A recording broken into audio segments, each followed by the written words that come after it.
What's up, house guys? It's Hannah. Welcome to my channel. Appreciate y'all stopping by the house. If you enjoy your visit, be sure to like, comment, and subscribe. Very much appreciate it. Love to see y'all around here. So be sure to hit that little red button. Put me in your YouTube feed so we can stay connected and talk about all things amazing. So this video in particular, we're just going to be talking about a little show called Arcane. Checking in with you guys, seeing how you're doing. In this video, we're going to talk a little bit about some key points that I want to bring, my reaction to the season, some things I've seen in the season, and possible theories for the future directions of this style of show, because it has been confirmed that they are going to start going into different areas of League of Legends, including Ionia, Noxus, and Demacia. So we'll talk a little bit about that. And if there's anything Arcane related you would love to see me do on the channel, as well as anything League of Legends related you would love to see me do on the channel, be sure to leave it in a comment below. I will always leave my playlists for previous things I've done for these shows in the description, so you can go ahead and go check those out. But first things first, we gotta talk about baby girl. I hope you know, sweetie, you're not dead, okay? You got this power of shimmer in you, and you ran out the tunnel. Okay, so I'm just making sure you know that, making sure that people in the universe know that. But first thing first, I'm going to talk about her a little bit. Now, genuinely, she may be fully dead. However, I don't believe so. They've left it very open-ended in this case, and upon revisiting it after my meltdown of initially thinking she was dead, and the reason I did that is because I think in my reaction I talked about I couldn't figure out how she was supposed to start over and function, because it just would not work. Like, what is she supposed to do? Like, be in jail? Like, there's no way for her to really start over and dissect herself and her emotions being in that place. It just would not have worked. So she essentially did die in a way, but more in a way of her being able to start over and potentially even go into different realms in the future. Now, why do I think that she survived? Okay, number one, when you watch the scene, you do see a little pink purple streak fly off to the side during explosion, which seems pretty typical throughout the season of when she's using the shimmer. She's super fast. Second thing is, you see my lovely baby girl, Detective Caitlin, detectiving. She's looking at the hex gates. She's also looking at tunnels in the hex gates. And at the same time, she's holding the head of the little monkey. Now, this is the same monkey that Jinx literally exploded as they were falling. So why would Caitlin have that? That tells me Caitlin went down there and investigated, and that's what she found. Also tells me that she realistically did not find Jinx's body if she's sitting there looking at tunnels and mappings and trying to figure out, did she survive? How did she survive? Where'd she go? Right? And if Caitlin believes that, I believe that too. As well as the last shot you see is a ship essentially leaving Piltover. It's one of the ships that, you know, Powder at the beginning of the series was like, I'm gonna ride one of those or fly one of those or whatever she said.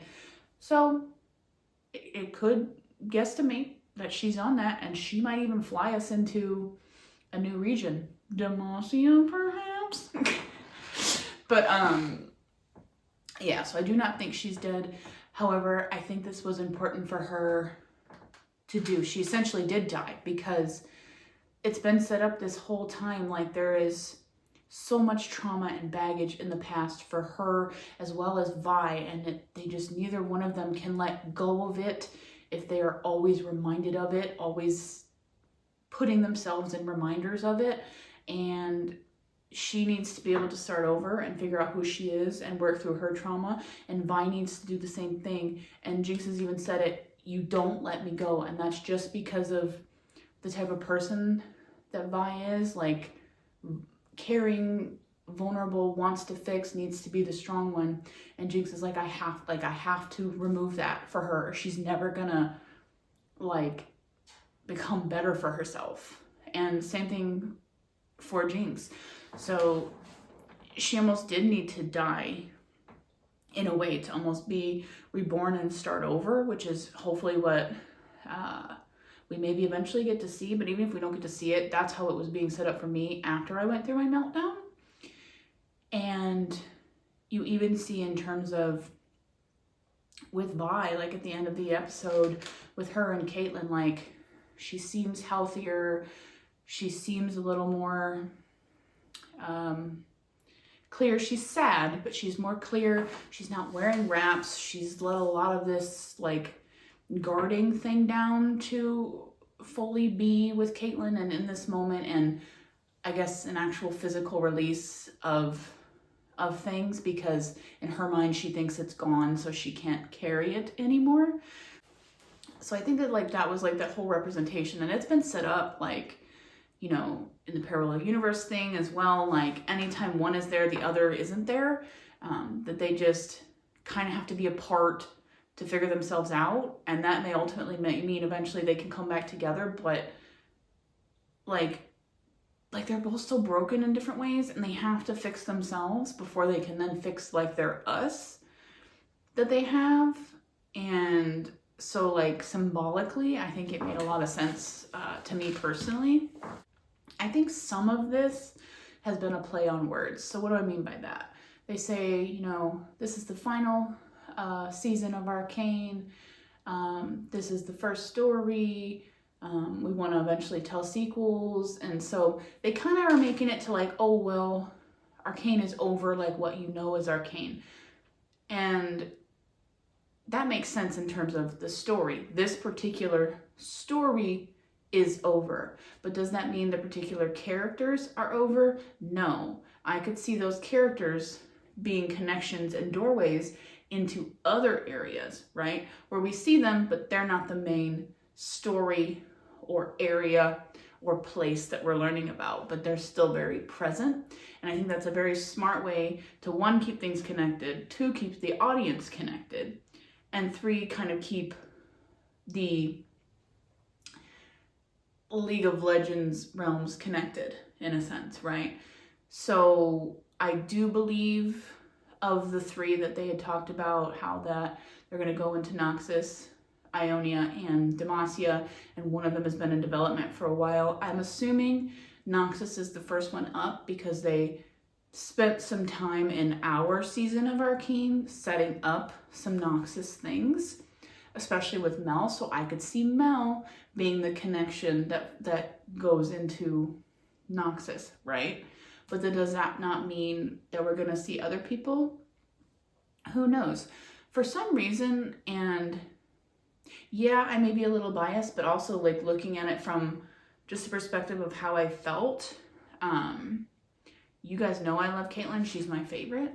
But in that finale, for some reason, I felt Mel, Caitlyn, and Jinx were all being set up for something else. Like it was like this door was like with them. And I was like, why do I feel that way?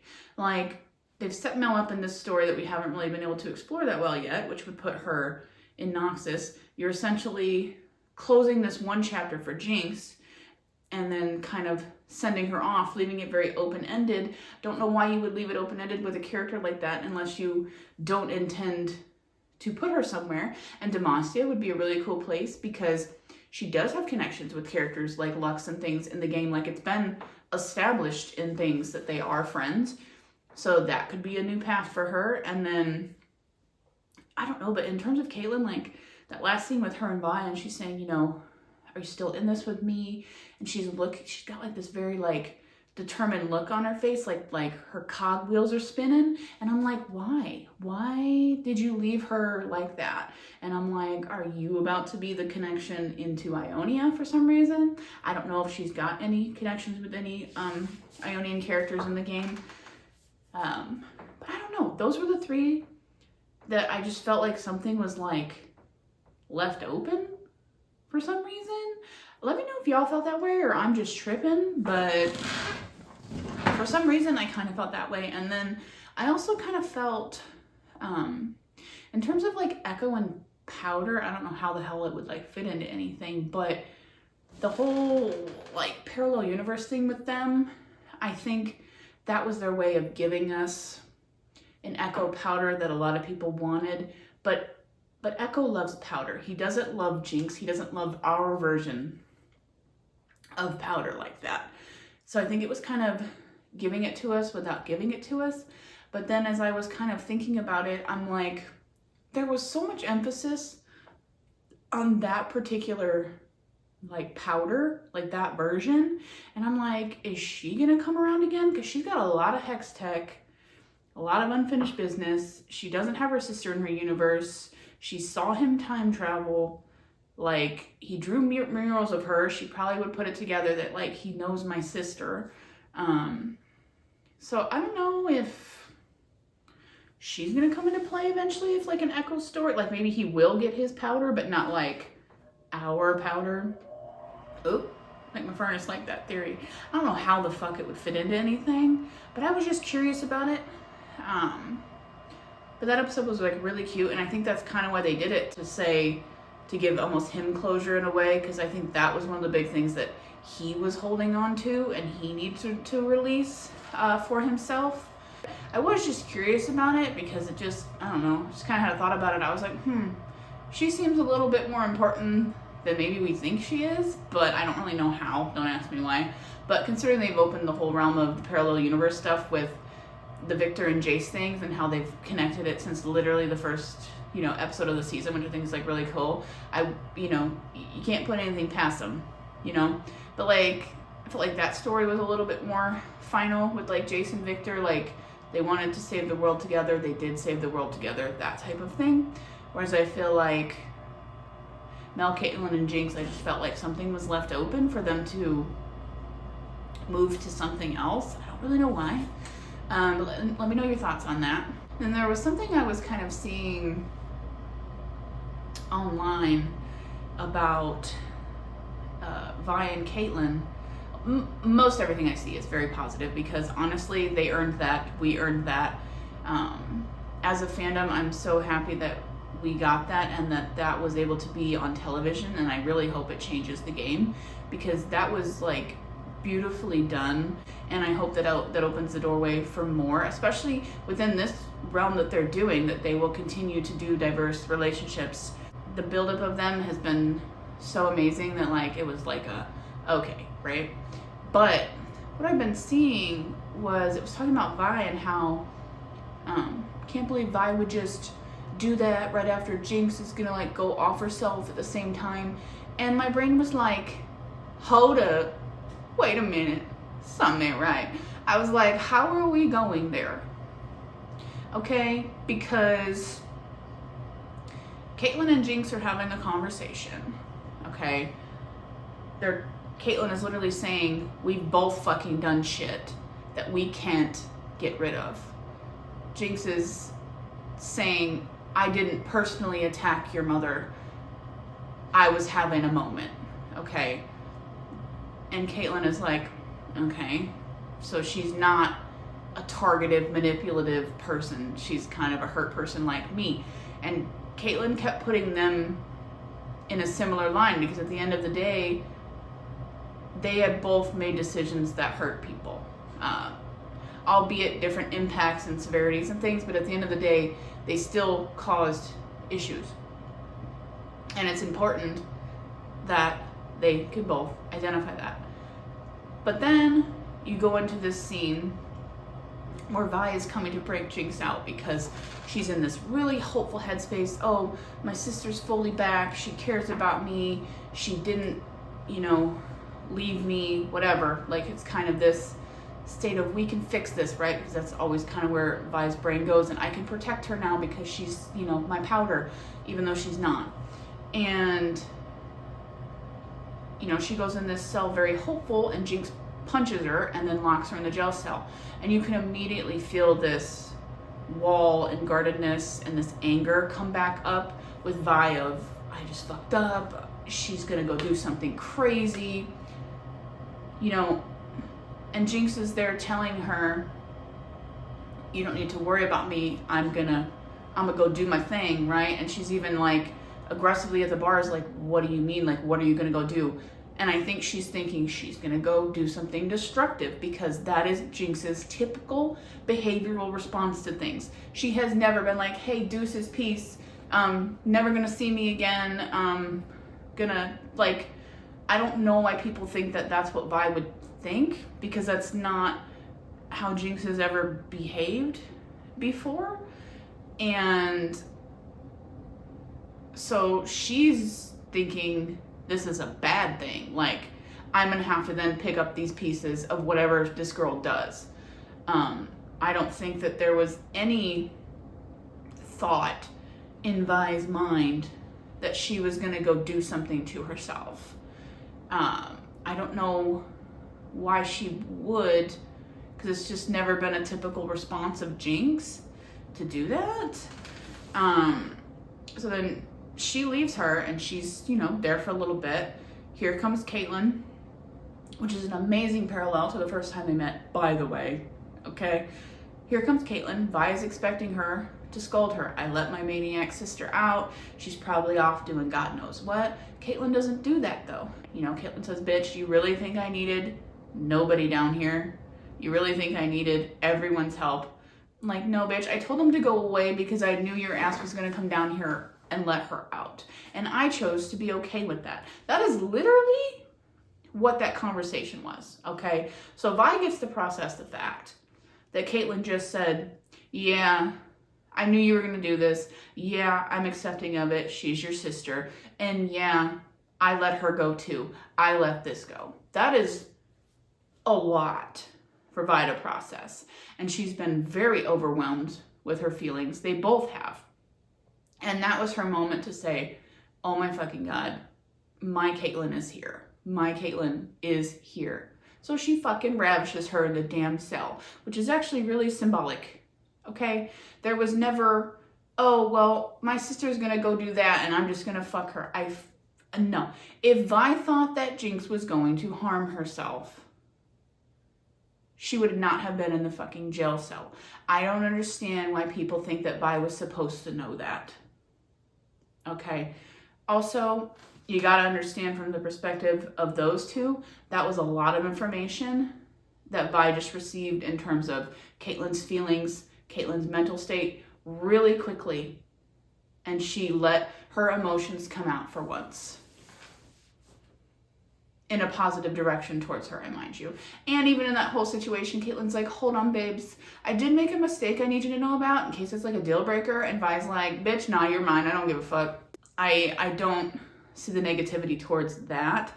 In terms of maybe timing and pacing, maybe I could see why people maybe had an issue with it, because I do think for how much was put into this season and some things that have been added, all the people we really want to know about, there was so much story to tell and not a lot of time. So yes, I could understand why people say it feels rushed and things like that. I can agree in a sense.